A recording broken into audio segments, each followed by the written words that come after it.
In this video, I want to cover the topic of spaces in Nodal. An awful lot of the time, making sure that you are doing things in the correct space will be fundamentally important to getting the right output that you require. Also, of course, knowing what space you're in and understanding the whole concept of spaces themselves will be necessary for you to understand the flow of information properly. Space, positions, orientations are important to Nodal because they're fundamentally important to Lightwave itself. As such, if you want to make sure that you're completely up to speed on them, then you should check out my YouTube channel and the Rigging Primer playlist, and have yourself a watch of the videos on space and rotation and orientation. So assuming you're familiar with those basic ideas and concepts, let's talk about how they come into play in the node editor. First of all, you have two space constants to consider in any network, and that is the source space and the destination space. So for instance, you take an item's information here.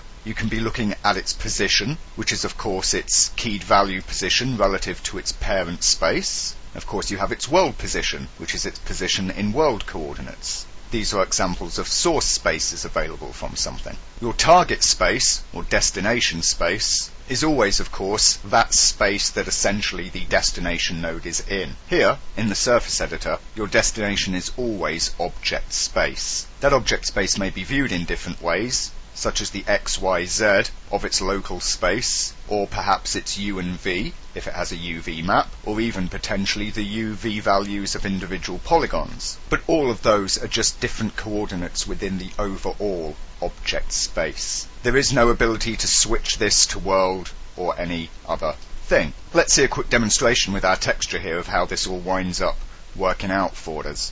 We have, of course, for many things, coordinate inputs like this on the procedural texture, where, of course, we're able to reposition a texture on a surface. And this sticks, of course, because these coordinates are given in the object space. If we hit world coordinates, then, of course, we get a different behavior. The texture is fixed in the overall world space, and so moving the item moves it through the texture. In this case, moving it on the Z, the texture appears to be flowing off towards us here. Now I can also, of course, do stuff like grab a null, get its item info and position, plug that into the texture's position input, and as I move the null, obviously the texture goes with it. However, here's the interesting thing: if I move the ball, it doesn't. Reason why is because I'm grabbing the null's value there in its parent space, which just happens to be the scene space, world space here, and that value is still 0, 0, 0, because the null has not moved. Therefore, the position going in here, irrespective of the ball movement, remains at 0, 0, 0, and the texture gets projected in the ball's local space. However, here's something different. If I change the item info to the ball, then just taking its parent position still, if I move it on the Z, what we see is that the texture flows again. But this time it's flowing the opposite direction. This is because the ball's input Z, which has gone up 600 millimeters there, has pushed the texture 600 millimeters over the ball because it's pushed it in the ball's local space. Were, of course, the ball to be a child of the null, then you could move the null and you wouldn't get this effect until you move the ball within this new parent space. However, of course, if we were taking the world position of the ball there, then moving the null would still have the same effect. What this really shows is how the data is flowing through the network. I've said it before and I will say it again: follow the numbers. And in the case of things like positions and rotations, so of course primarily dealing with vectors here, the numbers are gauged against a specific reference space, namely either the parent space or the world space. It is also possible, though, to either start constructing new frames of reference or just grabbing certain components from a given reference frame. Let's say I get a regular vector subtract here. We're still on my ball. I'm going to take its world position and subtract from that its local position and put that into the position of the texture. By doing this, I've essentially created a new vector space, which produces a whole new behavior across this parent-child space relationship. So moving our null here, which is the parent, has exactly the same effect as were we just to have the world position by itself plugged in. But moving the ball results in the texture sticking. Of course, were I just plugged straight in on world position, then moving the ball would also cause the texture to move, as its world position is a combination of its parent motion plus its own motion. By subtracting its own motion, I've created a new reference space for the texture that is local to the ball, but also relative to the world. Now that's a very simple example, and you can get into an awful lot of complex multi-layered transforms depending on how complicated your scene is, and of course all the variables that you're trying to cross-match or add up and so on. And we won't be going into too much heavy such detail throughout these tutorials, but we will see a number of situations where little tricks like this do come into play, most especially when dealing with motions, because motions and animation really is happening here in the space. The majority of the time, textures we will just want to be having in the object local space. To begin explaining this, I want to visit back on the example that we looked at in the vectors video, where we were targeting the camera at the null. So here we have a terribly poorly drawn grid and a couple of points on it in space, and we want one to be targeting the other. As we saw, their rotations by default, their forwards, are pointing straight out here, as it were. Now, of course, we saw in the video we used subtraction of their positions to do this, and we saw that when it came to thinking about it, you really could just think of taking one length and sort of chopping it off the other to get the one between them. As a rough picture in your head, it sort of works. I want to look at the numbers a little bit here, simply because I want to be able to illustrate quite clearly how that really gets derived, because it's important relative to this whole space thing. So let's just grab the approximate values here from my abysmal grid. I'm going to say that this upper point here, that's about 1.2, 2, okay, for x and y, whereas the other is about 0.8 and of course 1. So of course I do the old subtract in between there, and what I get left with is 0.4 and 1, which would be roughly, that's half, so this is about 0.4, 1, somewhere around there-ish. How does this work out? Because of course this position is here, it's not between or anything else, these 2 points, and of course it is being drawn from the origin. The vector we think of as a little arrow in this sense, and so our vector result is actually this, not anything here at all. The vector in space, in this grid space, exists over here. It's coming from the origin. The point to it is the angle of turn, because when this vector was applied to our item here that we want to do the targeting, we input it as an amount of turn, and that turn of course comes from the object's pivot point, which is here. If we turn it by that amount, then the direction that we get is pointing at the other item. What we have is this vector here and this vector that we created from the subtraction are parallel. They're at different points in space, but it's how one is getting applied to the actual destination item itself. Now, this also brings up something else interesting when we were talking about world and so forth. If either of these objects were to have a parent null, then either could still be repositioned somewhere else entirely on the grid, and the target behavior would have worked, because we would simply be grabbing the coordinates from the world spaces, grabbing them like we have done here as if they have no parent. The world is the reference frame for each of the 2 vectors, and that will always give us the correct amount of world rotation between them, and when we apply that to a local input we get the correct result. The difference would be if the item being controlled, so doing the targeting, had a parent, and that parent were to be rotated. What happens, of course, we see here, when the parent is rotated, is that item 0, its forward, relative to the world here, gets turned with it. Doing this method gives us the vector that would be relative to this forward here, so an angle of that amount that we see here.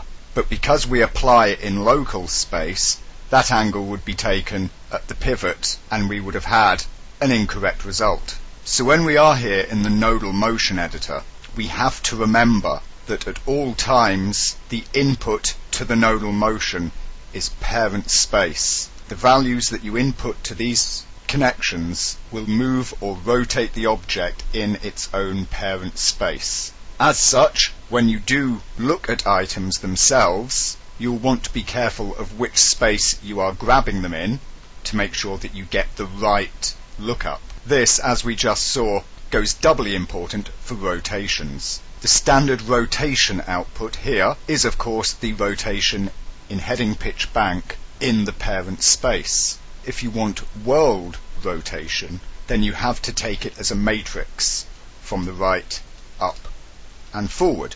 And again, as we saw with the position example on the sphere's texture here, you can add, subtract, or whatever these different spaces from one another to grab your vector in the correct reference space and make your parent relative rotations and positions correctly line up with the positions, rotations of other things in other spaces. Let us then, for proper clarity, take a look at this in Lightwave. We see here the setup with the camera and light from the vectors video, and what I'm doing is grabbing the world position of both items, so any parenting makes no difference and the target behavior works just fine, and of course continues to work fine whether it's the parent that's moved or of course the camera itself. The problem of course becomes very clear if we take the camera's parent item though and begin to rotate it, because of course this vector that we're finding from here takes no account of the parent's rotation at all.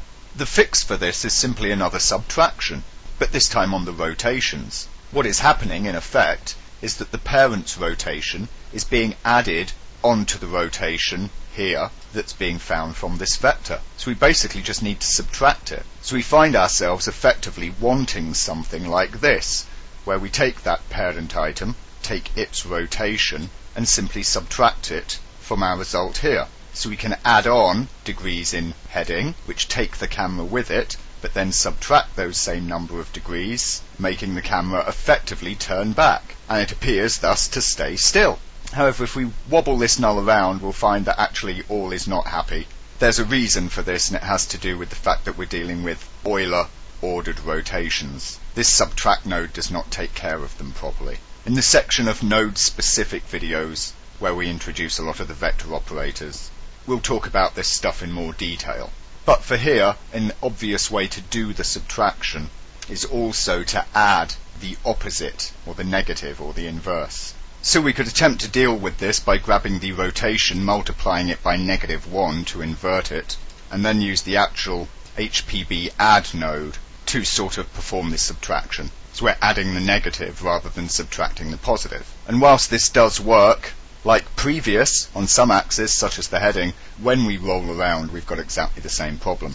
Again, it's because this isn't HPB specific. Let us just take a moment to assume, however, that we did have a proper subtract node or multiply node for Euler rotations and this whole thing was working. For the sake of example, we can say it's working on the heading here, possibly check it out in view 2, like this. With this kind of setup working, what we still see happens is the result if we add another parent into the hierarchy. Of course, the rotations and positions of our cam null there still support the target behavior, but those on this new null, of course, do not. The solution, of course, is that like the position, what we want to do is take the world value and kill that off. Our vector, which we are finding here, is still always getting the correct result for camera to light. It is, of course, if we imagine being drawn from the origin here of world, it is parallel to that direction. Irrespective of what's been happening with this whole system, the vector that now runs between these two is still outputting here correctly up there. So it's by doing our comparisons in the world space that we can get round these parent space issues. And the way to grab the world rotations, as we saw in the vectors video, is via the rotations matrix for right, up and forward. If we grab cam and go to the position tool and look at its local axis, we see that its local forward is pointing this way. We can get its world rotation. So by subtracting its world rotation from this figured out world rotation, we will get an answer that is correct within this local space, or in this parent space I should say, because of course cam null is the camera's parent. The inverse of the world rotation was the right up and forward, which is what I want to get since I still can't subtract. So by taking that fella and popping him in instead, this is essentially the right up forward times -1. We can see that any rotation here is working just fine, and we're not losing target on the light. If I go to the camera view so as we can actually see this, then of course no matter what I'm moving or rotating nor how, I'm always getting the correct angle of view to the light. There we have it, look at my camera all the way over there. The other thing we can then realise at this point is that actually the camera itself, its local space is right under its parent space, and of course it still has world vectors for right up and forward. So the truth is, I could just have taken the ones directly from the camera itself and it would have made absolutely no difference. I would still have the exact same correct behaviour here. The one thing you may have noticed, of course, is that our camera is twisted here on its bank. Just to let you see, if we disable the nodal motion and just use the regular target item, we still get a similar effect.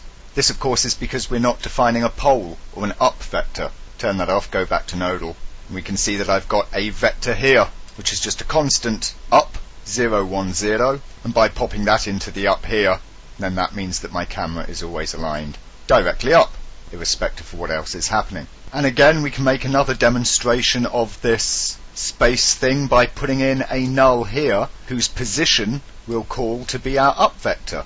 Even though it's over here, the camera is aligning its up parallel to it. And so when the camera is oriented this way, as we see like this, then obviously the x-axis of this null is controlling the bank there. The z does a tiny bit, but only because this camera isn't completely orthogonal on the axis as I have it. But what we notice is if we come round the other way, then now moving our up on the x is having basically no real effect, and it is instead the z now to which the camera of course aligns there, because the alignment is parallel from the space taken to the input space, because of course what is being matched is the alignment. If up were instead to be a child of the cam null, then what we see of course is a totally different result, whereby the camera does not appear to be aligning to this vector in any normal way, except of course that it is. It's performing exactly like it did before. When it is at 0, 1, 0, we get direct up alignment, and in this case with the camera pointing this way, it was the z that affected us before when we were scene child, and it still is now. It's because of the space that we're taking it from. And the reason why 1 in this space is over there is of course because this cam null has been rotated off somewhere.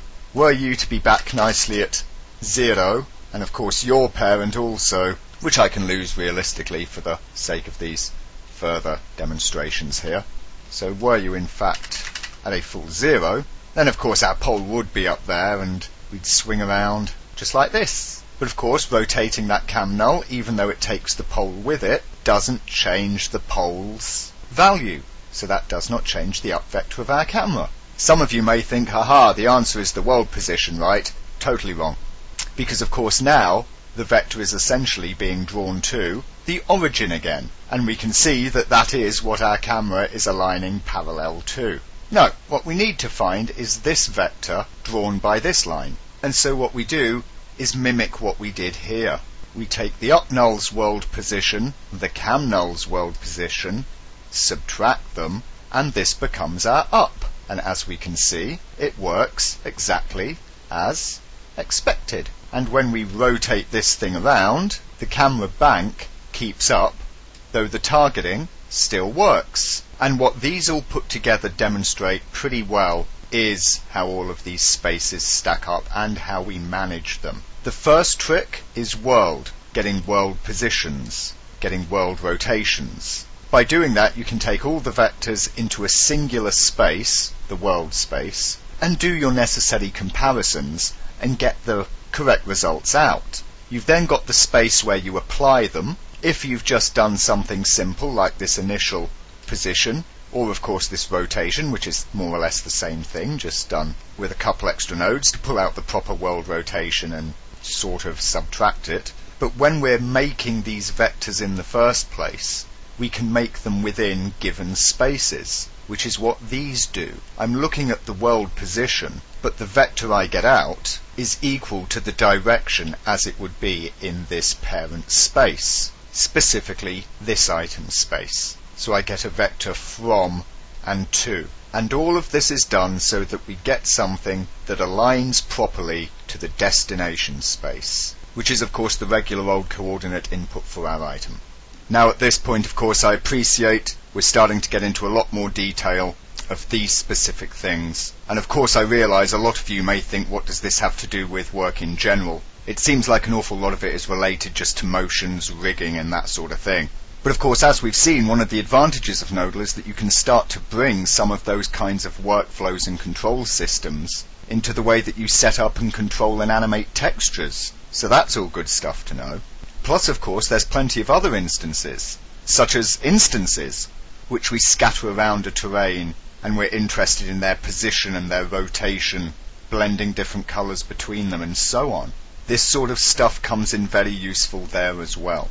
But any which way round, at this point, we're going to move on, because rightly or wrongly to continue would more or less require just lots and lots and lots of additional examples. What about this in this space, that in that space, this kind of setup, that kind of setup? And there's just too many possibilities in this whole raft of potential scenes and situations. And so an awful lot of this you will just have to go through, try things, practice. Just keep your eyes open and try and figure them out for yourselves as you go along.